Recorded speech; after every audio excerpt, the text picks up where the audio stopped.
Salut la Bulls Nation, bienvenue sur French Bulls TV. Bonne victoire des Bulls contre Orlando dans un match assez fou où c'est un peu parti dans tous les sens. Opposition entre le premier et le 15e de la conférence Est. Donc, a priori, tu peux imaginer ça comme un match très déséquilibré, sauf que pas du tout. J'ai l'habitude de le dire, on ne joue pas un classement. Orlando est une équipe très combative, avec beaucoup de jeunes qui ont voilà, beaucoup de dynamisme et de grosses qualités athlétiques. Et ouais, il faut tout simplement ne pas se fier à leur bilan parce qu'ils sont capables de montrer de très belles choses en termes de basket, avec beaucoup de jeunes intéressants comme Cole Anthony, comme les frères Wagner, Wendell Carter, Jalen Suggs. Il y a vraiment un potentiel intéressant dans cette équipe. Et puis, bah voilà, avec les absents qu'on a, on n'est pas capable d'exprimer la pleine mesure de notre talent collectif, surtout en défense, mais aussi en attaque. Et voilà, c'est des absences importantes. Et si elles n'étaient pas aussi importantes que ça, on serait capable de mieux jouer que ce qu'on montre depuis quelques temps, surtout défensivement. Mais donc voilà, ça a quelque peu équilibré les choses. Et, euh, et ouais, on a vu une équipe d'Orlando qui d'entrée a été accrocheuse parce que au bout de 67 secondes de jeu, Billy Donovan a pris un temps mort parce que ben il y avait déjà 5-0 Orlando sur les deux paniers Wimet. On est absolument nulle part défensivement. Il y a un 3 points de Velden Carter, il n'y a personne à 3 mètres autour de lui. Derrière, c'est une passe du milieu de terrain de Cole Anthony pour un dunk de Wagner. Personne bouge, personne, ça passe au milieu de tout le monde, il n'y en a pas un qui essaie quelque chose. Donc Billy Donovan, il a tout de suite pris un temps mort, il a fait bon, si on commence comme ça va pas le faire du tout. Et derrière, ça allait un petit peu mieux, on a fait un peu plus d'efforts défensifs. Et il a fallu quand même que Zach LaVine lance les choses en attaque parce que à part lui, on avait très peu d'adresse, on loupait des shoots ouverts. On arrivait à trouver des bons shoots, mais ça rentrait pas quoi. On avait des 3 points qui ressortaient. Il n'y a que Lavigne qui a eu un petit peu d'adresse, qui a attaqué le cercle, qui a mis des 3 points également. Donc il nous a un petit peu lancé dans ce match-là et derrière c'était un peu mieux. Même si bah voilà, c'est surtout Orlando qui nous a fait mal avec bah, les mêmes joueurs qui nous ont fait mal 10 jours avant, les Wendell Carter, les frères Wagner. Quand il y en a un qui sort, l'autre il rentre et voilà, ils sont tout de suite très actifs, ils arrivent à aller vers du cercle, ils mettent des pick and roll en place où on a toujours un peu de mal à défendre. Euh, et nous, on a parfois été un peu hésitants, on a eu du mal à, à imprimer le rythme quand les remplaçants sont rentrés. Donc du coup, Demar est revenu, comme il fait souvent, il sort et il revient pour genre les 2 dernières minutes du quart-temps. Et c'est lui qui nous a vraiment relancé à ce moment-là parce que il réussit un end-one, il loupe le lancer franc, mais on prend le rebond offensif. Derrière, il met un panier à 3 points. Et sur l'attaque suivante, c'est lui qui pénètre et qui ressort la balle pour un panier à 3 points. Je crois que c'est Troy Brown Jr. dans le corner. On fait un 8-0 dans les 40 dernières secondes et on finit par repasser devant et mener 34-33 après un quart-temps. Derrière, il claque un énorme dunk sur la première possession du deuxième quart-temps avec un gros dunk sur Okiki, un bon beau poster. Et derrière, on s'est mieux adapté défensivement avec Tyler Cook qui a fait une super entrée et qui a été préféré à Tony Bradley par Billy Donovan parce que on a vu que sur les pick and roll, souvent avec Vucevic et avec Bradley, il y a trop d'hésitation sur est-ce qu'on monte sur le joueur qui pose l'écran, est-ce qu'on reste près du cercle pour protéger le cercle, mais du coup ça laisse de l'espace, alors que si on monte derrière, il faut que quelqu'un vienne couvrir et aller au cercle, donc il faut que les rotations soient en place. Taylor Cook, il était capable de faire un petit peu les deux. Avec ses qualités athlétiques et sa vitesse de déplacement, il était capable de monter un petit peu sur l'intérieur qui allait faire l'écran, tout en étant capable de pas trop s'éloigner du cercle et de vite revenir couvrir s'il y avait une passe à l'intérieur. Et c'est pour ça que Billy Donovan l'a privilégié par rapport à Tony Bradley défensivement. Et ça a porté ses fruits parce qu'à ce moment-là, Tyler Cook, il a fait de super minutes. Il a mis un bon contre, il était là défensivement pour voilà, s'imposer physiquement et gêner l'accès au cercle. De l'autre côté, il a mis un lay-up, un petit dunk, là il était bien servi aussi, donc à ce moment-là, il a bien aidé les Bulls à faire des différences. Et puis derrière on a réussi à voilà, se créer une petite avance et faire la course en tête jusqu'à la mi-temps, même si Orlando a quand même par séquence été très difficile à contenir avec voilà, beaucoup de rythme, des actions où tu prends des shoots rapides pour empêcher enfin, la défense adverse de se mettre en place, donc ils nous ont pas mal pris de vitesse. mais on a fait un petit peu la même chose, et du coup, bah voilà, à la mi-temps, on mène 70-63, les deux équipes ont pris au moins 50 tirs chacune, c'est vraiment allé dans tous les sens. Voilà, beaucoup de rythme, et c'est assez rare. C'est pas la première fois qu'on met 70 points dans un quart-temps, on l'avait déjà fait contre Portland au match d'avant, enfin 70 points dans une mi-temps plutôt, pas dans un quart-temps, parce que là c'est quand même assez surréaliste, mais voilà, plus de 70 points dans une mi-temps.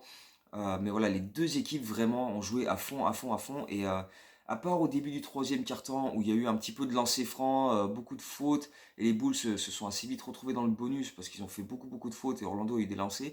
Mais sinon, tout le reste du match, c'était vraiment à fond la caisse, à fond la caisse. Dès que tu avais le moindre espace, ça fonçait, et ça attaquait le cercle. Et où ça ressortait. Et c'est quelque chose que Chicago a beaucoup fait dans ce match-là. Euh, Énormément de drive and kick, que ce soit DeRozan, que ce soit Lavine ou Ayo qui excelle dans ce jeu-là. Euh, Pénétration, ressortir la balle sur un shooter ou servir son intérieur qui est libéré parce quand justement l'autre intérieur vient défendre le pick and roll. Donc on a pas mal exploité ça. Orlando est quand même resté au contact très longtemps. Cole Anthony dans le troisième quart-temps, il nous a fait un festival avec des 3 points, des attaques du cercle. Il était intenable. Euh, on le sait, il a un premier pas assez fou. Jalen Suggs aussi. Quand ces deux-là se mettent à attaquer le cercle, c'est solide, c'est très dynamique, c'est costaud. Euh, donc ils nous ont posé beaucoup de difficultés. Et voilà, ça a rendu ce match extrêmement serré tout le long. Euh, Ouais, on était à 103 à 94 après 3 quarts-temps. Les deux équipes avaient inscrit au moins 30 points dans chaque quart-temps. Donc c'est quand même assez fou voilà, comme stat au scoring, et comme rythme qu'il y a eu dans ce match-là. Et puis derrière, voilà, dans le quatrième quart-temps, on a eu encore droit à des bons passages de Tyler Cook, Javonte Green également. On arrive à se créer une avance de 11 points à 8 minutes de la fin sur un 3 points dans le corner de Troy Brown qui est absolument tout seul. C'est Kobe White qui drive et qui ressort la balle. Encore une fois, un drive and kick, on en a fait tout le match. Et là, tu te dis, bon, 11 points, 8 minutes, on devrait pouvoir gérer. Mais non, parce qu'Orlando c'est combatif, c'est extrêmement solide. Il y a encore des 3 points avec Cole Anthony. Ils reviennent à 115-115. Donc ils signent un gros run pendant lequel on a du mal en attaque. Parce que non seulement ils mettent du rythme, eux, offensivement, mais défensivement, ils nous ont beaucoup gênés en étant voilà, euh, beaucoup plus de presse haut sur le porteur de balle, des prises à deux hautes. Et ça nous a fait perdre quelques ballons. On a fait des passes mal ajustées. C'était un petit peu désordonné, donc ça nous a pris un peu de temps pour se remettre en selle. Et donc il y avait 115-115 à 4 minutes de la fin, mais derrière par contre ça a été cavalier seul. Zach LaVine attaque le cercle, DeRozan avec un mid-range ligne de fond. Derrière, drive and kick, DeRozan qui trouve Ayo, qui feinte le 3 points, qui s'avance, qui met un mid-range. Derrière, Vucevic est tout seul sous le cercle, il est servi, prise à deux sur lui, kick pour Ayo dans le corner, boum, 3 points, donc 5 points de suite pour Ayo de Sunmu. Et c'est 5 points dans un run 11-0 qui nous fait gagner ce match-là, 126-115, où Orlando n'a plus mis un point dans les 4 minutes 30 de la fin du match, ou même 5 minutes. Mais bref, voilà, ça a fait 115-115, et derrière 11-0 pour Chicago pour finalement s'imposer dans ce match-là. Une belle victoire avec grosse performance individuelle, mais aussi collectivement par moment on a été capable d'imposer une défense solide. Mais enfin, offensivement, on sait que ça tourne, même en l'absence de Lonzo, même en l'absence de Caruso. euh, Offensivement, ça tourne parce que Ayo réalise de super passages à la main dans un registre différent, parce que c'est vrai que Lonzo Ball, dès qu'il a le ballon, hop, c'est des longues passes en avant, et tout de suite, voilà, dès qu'un mec est démarqué, a un peu d'espace, hop, il lui file la balle et ça va très vite. Ayo, c'est un peu plus dans la prise de temps, dans les drives, dans les pénétrations où tu ressors la balle, ou pour servir son intérieur. Donc c'est un jeu un petit peu plus lent, mais voilà, ça reste quand même extrêmement efficace. Et puis voilà, l'attaque des Bulls trouve toujours moyen d'exploiter un mismatch, par exemple pour Vucevic à l'intérieur, qui a encore fait un gros match avec un gros double-double. Euh, ou pour voilà, ressortir les ballons à 3 points, même si Kobe White a pas eu une grosse adresse, mais le, le quatuor Lavine, DeRozan, Vucevic, Ayo a fait un taf phénoménal sur ce match-là, donc ça a permis de compenser. Troy Brown a été solide, j'ai bien aimé ses apparitions en sortie de banc. Tyler Cook aussi, et puis après bah, bon, Bradley on l'a très peu vu, ça n'a pas été grandiose. Matt Thomas il a mis un 3 points, mais à part ça, bon, pas grand-chose de foufou.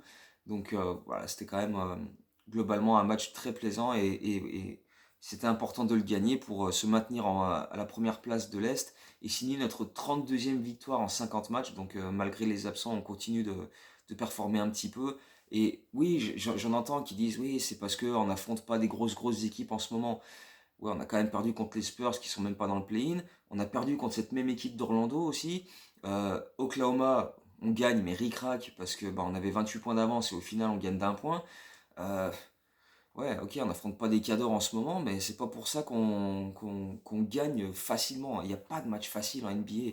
Et avec les absents qu'on a, voilà, tous nos matchs seront compliqués quoi qu'il arrive. Donc on ne peut pas se permettre de laisser passer ces matchs, mais c'est pas parce qu'on les gagne qu'il faut dire que oui, c'était logique et qu'on a gagné facilement. Certainement pas. Certainement pas. Et là, même si, par exemple, on va à Indiana demain soir, euh, il leur manquera Sabonis qui est en protocole Covid. C'est pas pour ça que ce sera un match facile, même s'ils sont hors du play-in, qu'ils sont en complète déconfiture. Il faudra quand même aller le gagner ce match-là. Et on a bien vu la dernière fois à Indiana que c'était pas si simple non plus. Donc voilà, il n'y a pas de match facile.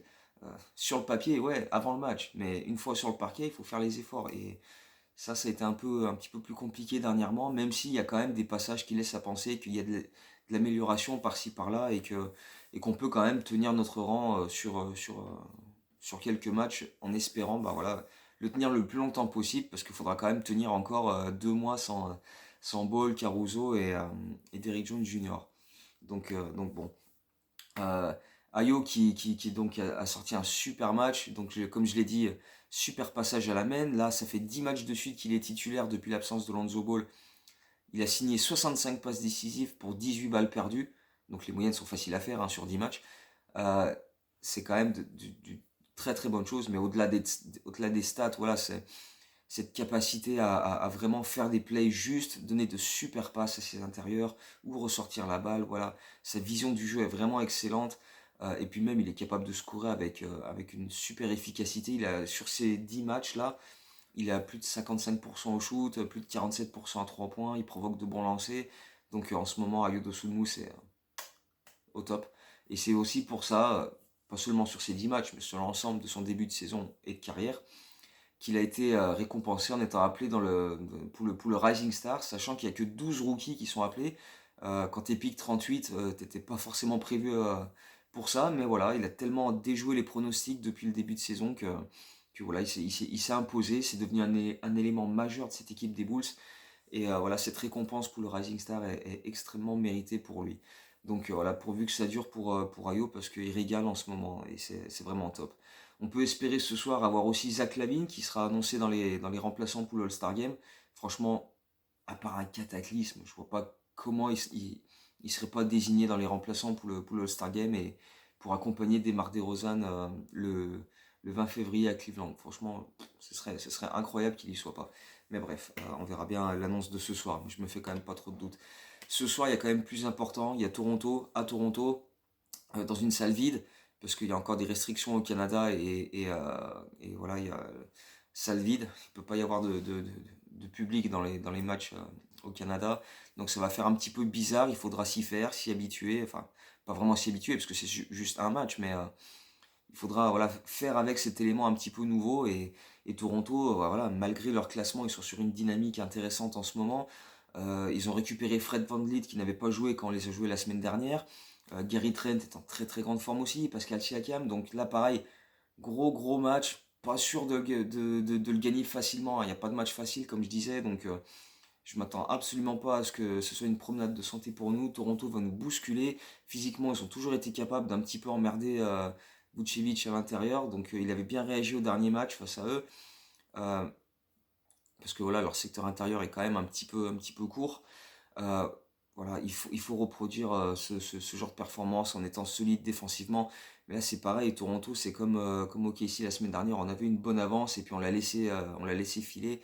Et au final, on s'est imposé un petit peu sur la fin. Donc voilà, et même chose contre Orlando. Là, on s'est imposé sur la fin. Donc en ce moment, c'est tout des fins de match serrés où on a des avances qu'on laisse filer. Là, plus 11 à 8 minutes de la fin contre Orlando. Donc voilà, il va falloir être présent les 48 minutes si on veut voilà, faire pencher la victoire de notre côté, sachant que c'est le premier match d'une grosse série, parce qu'on est à Toronto ce soir, on est à Indiana demain, un jour off, et après on reçoit Philadelphie et Phoenix. Donc là, les 4 matchs en 5 jours, c'est du gros programme. Et voilà, faudra être à fond tout simplement, et pas se chercher d'excuses. Voilà, juste jouer et en gagner le maximum pour essayer de se maintenir le plus longtemps possible à la première place de l'Est. Après, même si on est deuxième, troisième dans les 4 5 jours qui viennent, ce sera pas une catastrophe, mais voilà, tant qu'on peut rester premier, pourquoi pas, hein, sachant que Philadelphie a perdu cette nuit contre Washington, donc eux ils étaient sur 5 victoires consécutives, ils étaient très proches de nous, ils pouvaient encore plus se rapprocher en battant Washington et donc faire une série de 6 victoires consécutives. Au final, ils ont perdu dans les dernières secondes, et ça rend le match-up de dimanche contre Philadelphie extrêmement passionnant et intéressant à suivre, même si ben, moi je le verrai qu'en rentrant du taf le lendemain matin, mais voilà, il est à 9h30 du soir en horaire français, donc pour vous qui aurez l'occasion de le voir en live, ça devrait valoir son pesant de cacahuètes en espérant qu'on fasse le taf. Mais après, même si on perd, bah voilà, on a déjà perdu 2 fois contre Philadelphie. On sait qu'ils ont les armes pour nous faire du mal. Et voilà, on sait qu'il nous manque du monde. Donc voilà, mais bon, pas d'excuses. Il faudra essayer de le gagner quoi qu'il arrive. Et voilà, si on arrive par contre à le gagner, ce serait une super perf. Donc voilà, on va espérer que ça se passe comme ça, qu'on puisse enchaîner encore quelques victoires jusqu'à la coupure All-Star où on pourra souffler un peu et ça fera du bien à tout le monde. Mais voilà, j'en voyais qui me disaient ouais, calendrier jusqu'au All-Star Game où on affronte des équipes de bas de tableau, ça peut être assez simple. Eh, eh, comme je l'ai dit encore, je vais le redire, il n'y a pas de match simple. Là, regarde Orlando, ça devait être simple, pourtant on a galéré. La semaine prochaine, avant la coupure, il y a Minnesota. Pas simple, pas simple Minnesota, je suis désolé, tu vois l'équipe qu'ils ont, ils vont nous bousculer, et physiquement ça va être intense. Mais bref, voilà, euh, je le dis tout le temps, donc c'est pas, voilà, c'est pas faute de le dire tout le temps. Pour moi, les matchs simples, ça n'existe pas, donc voilà, c'est pas compliqué. Euh, on va se quitter avec le quiz. On parlait de,